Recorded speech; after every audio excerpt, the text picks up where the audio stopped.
Hey everybody, it's Jay Kitchen from jaysbeard.com. I hope you're doing really well today. We are going to be reviewing something or another thing from the house of Hind Al Oud, the makers of Emirati Musk, Al Hoyas, and a number of other very interesting and exotic and super expensive perfumes and colognes. This is their Habbahan. I'm just pronouncing it the way it's spelled. It may have a different pronunciation in Arabic. And in fact, I'm 100% sure that it does, but I don't know what it is. Check out the beautiful bottle that it comes in. Before we get into the review, if you would be kind enough to subscribe and smash the thumbs up button, we'd really appreciate it. It really helps get our content in other people's feeds and gets more eyes on it. So we really appreciate it. And the best thing is it doesn't cost you anything, right? Habbahan by Hind Al Oud. There is really a serious lack of information about this scent on the web, at least in English. I couldn't really find anything. The notes that I think are from the manufacturer, because I've seen them in 2 or 3 different places, identical phrasing and whatnot, are as follows. You'll love fun emanations from Hind Al Oud Habbahan in spray. A remarkable discovery which will invite you in the following scents. Floral, Occidental. I'm not sure what that means, but the radiant mark Hind Al Oud knew how in conceive a wonderful prodigal that is prepared rose Vetiver. Hind Al Oud Habbahan attracts you? So, make you deliver right now this wonderful jewel from Hind Al Oud. So it's a little hackneyed, as you can hear by my reading of it. So clearly the person who wrote it, English was not their first language, but that's cool. The price point for 50 mLs on this is $540. It is a lot of money. A lot of money. If you think about it, it's $10 per ml pretty much. Pretty insane, right? And that's what kind of attracted me to it, because there's no way I would spend that kind of money on a perfume. Not on a 50 ml, maybe on 100 ml, but not on 50 and even 100 stretching it. So I got a 2 ml sprayer. So I sprayed myself at 7 a.m. this morning before I went to work. I put 2 spritzes on the back of my hand. I can still smell it, and it is now about 5 o'clock in the evening. So you are talking 10 hours.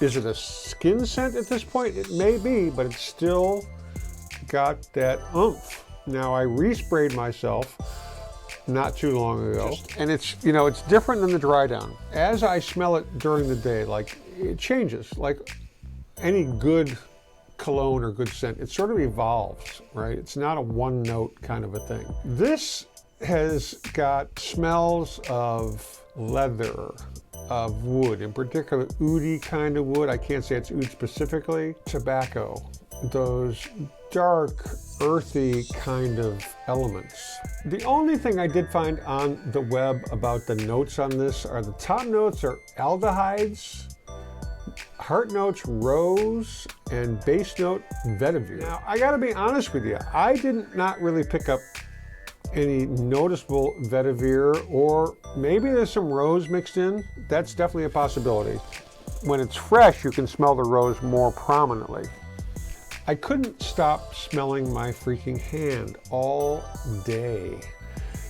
It's not what I really expected to like. I mean, I really do like this scent. It's not for everybody. Certainly, I mean, put aside the price point, forget about that. The scent itself is not for everybody. It's dark, it's oudy, woody, it's leathery, it's kind of dirty, but in a smooth sort of way. I think they're talking about the rose, and if there's vetiver in here, I can't really pick it up, but that definitely rounds things out. It's not a really punch you in the nose kind of scent. I really like it. I'm going to spray some in the air, and I'm going to spray my arm again.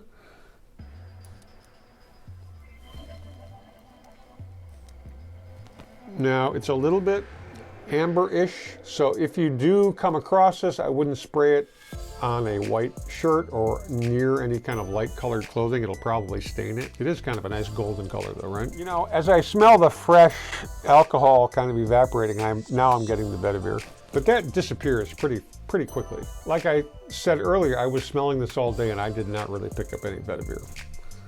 Maybe that's just me, I don't know, but it be what it be, as they say. It's really, really intoxicating. And, you know, I think I may be the first person to review this on YouTube. I could be wrong, but I've not found it anywhere. So if I am, great. If I'm not, that's cool as well. But there's really not much information about this out there. If you have tried this, please put comments down below. Let us know what you thought about it, because I'm really curious what other people think. I really enjoy it. I can't say it's a classic oud because it's not super barnyardy. It's not super stinky. It is animalic, I think the phraseology would be, but it's got that sort of, that combination of leather and wood. I think it's very masculine. I believe they promote it as unisex, but it's really nice. I may have to get another decant of this to try it in the colder weather. I mean, it's not warm out here. It's like in the 50s now, which for this time of year, compared to what weather we had last week, is chill-y. It's cold, very intoxicating. And it's not for everybody. If you're even considering buying this, definitely do a decant, because at 540 bucks per 50 mLs, I'm sure it's a hard pass for most of us, but it's kind of interesting to fantasize. I hope you enjoyed the video. If you did, smash the thumbs up. If you didn't subscribe already, please do so. If you didn't like the video, please let us know why. Don't forget to be kind to your fellow human beings and their pets. Again, like subscribing, that doesn't cost us anything. Stay lifted, stay well groomed, stay smelling awesome. Don't forget that we love you, and we'll catch you on the next one. Cheers, everybody.